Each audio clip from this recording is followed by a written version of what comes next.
Ça y est, c'est parti pour le CES 2024, c'est aujourd'hui qu'il va ouvrir ses portes. Alors, il va ouvrir ses portes au grand public à partir du mardi 9 janvier jusqu'au vendredi 12, mais aujourd'hui, c'est ce que l'on appelle le Media Day, c'est-à-dire c'est une journée qui est réservée aux journalistes et durant laquelle il va y avoir toute une série de conférences de presse. Je vais essayer d'assister à un maximum de conférences de presse, c'est pas facile parce qu'il y en a beaucoup qui ont lieu en même temps, il faut bien faire un choix. Je vous ferai évidemment un compte-rendu des principales informations que je retiendrai de ce Media Day. En attendant, ce que je vous propose, c'est de vous parler du contexte économique dans lequel se déroule ce CES ici à Las Vegas, le contexte économique américain. Allez, c'est parti.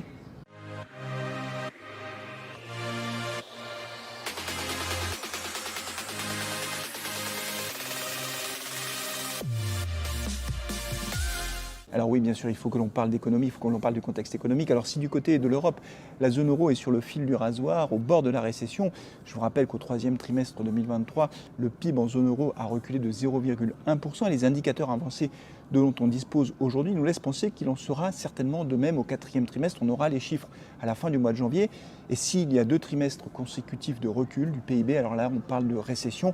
D'un point de vue technique, c'est pas une grosse récession, c'est une légère entrée en récession, c'est technique mais c'est symbolique. Si donc la zone euro est sur le fil du rasoir, il n'en est rien du côté de l'économie américaine qui a fait preuve d'une résistance tout à fait étonnante tout au long de l'année 2023.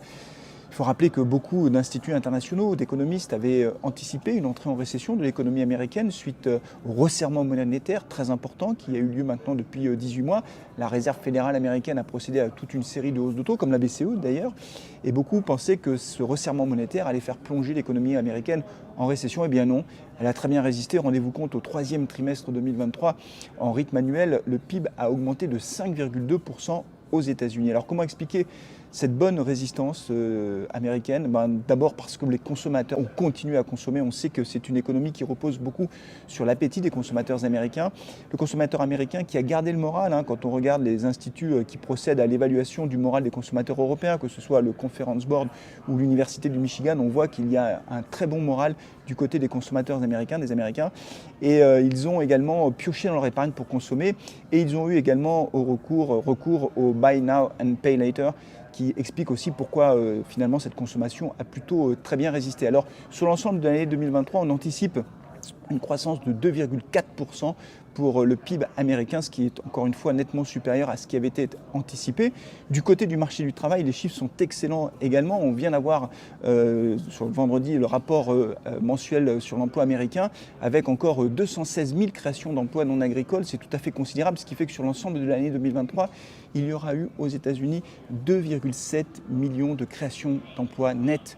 Encore une fois, ce sont des emplois non agricoles, donc c'est tout à fait considérable, d'autant que ces 2,7 millions d'emplois viennent après 4,8 millions de créations d'emplois en 2022. Donc on a une situation de plein emploi aux États-Unis avec un taux de chômage qui se situe à 3,7% et des revenus, des revenus salariaux qui augmentent et qui expliquent aussi pourquoi finalement les consommateurs américains ont gardé un certain appétit et un certain moral, ce qui leur a permis encore une fois de continuer à consommer et de maintenir l'économie américaine bien au-dessus de ce qui avait été anticipé. Alors il faut quand même rester prudent parce que sur 2024, là les prévisions sont un petit peu moins optimistes. En tout cas, le PIB lui restera en territoire positif, mais certainement un peu moins, autour de 1%.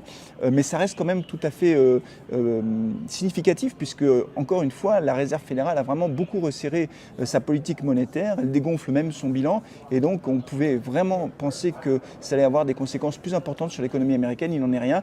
Et donc pour vous dire que finalement, ce CES ici à Las Vegas pour les entreprises américaines s'ouvre sous un très bon climat en quelque sorte, un climat très positif avec une économie qui reste toujours très forte. Voilà, donc on regardera ce qui se passera au cours des prochains mois ici aux États-Unis mais également en zone euro. Merci.